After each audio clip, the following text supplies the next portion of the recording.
stands today, Nigeria is flooded with insecurity, but Nigeria is religious. As it stands like this, as we talk like this, both religions are fasting. Christians are fasting, Muslims are fasting. And the prayer, what we want them to help us pray against is insecurity that is disturbing us in this country and corruption. How do we stop these two things for human beings to exist?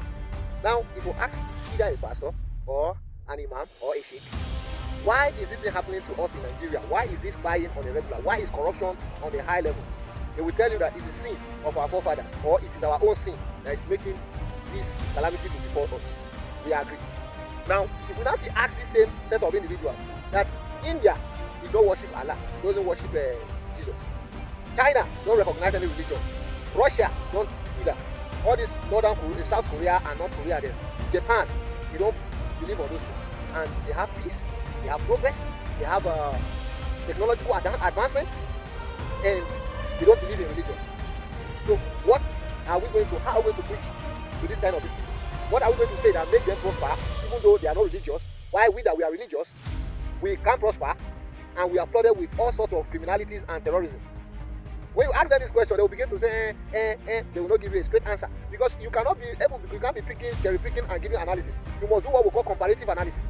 If it is a sin of our forefathers or our own sin that makes us to fall into the hands of kidnappers, terrorists, corruption in this country, then what happened to countries that don't even go to churches, countries that don't even go to mosques, countries that don't pray, countries that are not religious? What happens to them?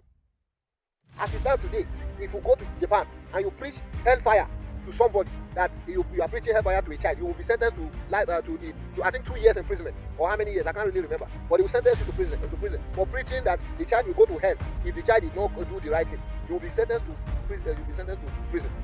That is in Japan. You can Google it. But yeah, they tell us all the principle, you will go to hell and all of that.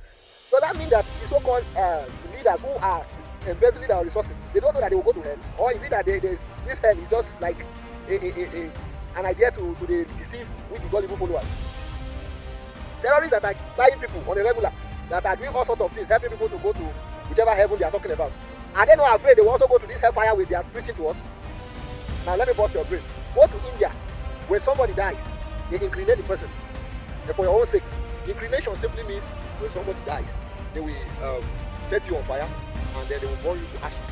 And they will pack the ashes, sometimes they will keep it, sometimes they will take it and throw it to the sea, and that's the end of it. There's no stress of digging grave.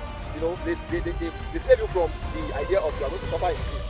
That's inclination. Now how do you preach to that kind of person that when he dies going to hellfire? When he already know that when he dies, they will burn him alive, and they will pack his ashes and then throw it in the fire or in the water. So you see, it is high time we begin to do what we call comparative analysis. You don't just because you understand some little scriptures, then you come out and begin to preach to us, then without considering other cultures. In that India, it is a normal to them. You can choose to bury anybody, you can choose to incriminate anybody, and it is never seen as a sin.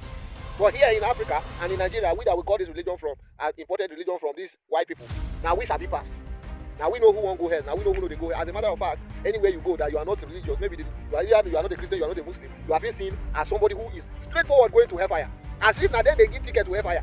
With all this hypocrisy, corruption is in the blood of every African person. That's why we know they progress. Go to countries that are not religious. In India, in China, the moment one money miss road enter your account, you can't explain. Okay, you are gone. It's not only that go. Part of your family will go with you. They will buy you. Because of what? Corruption. That's how to stop corruption. You have to be disciplined. It's not by praying. We can't pray away this evil. But we must be disciplined and be accountable. That is the only way. Please do it to share this video and let it get to whomever it may concern. Bye.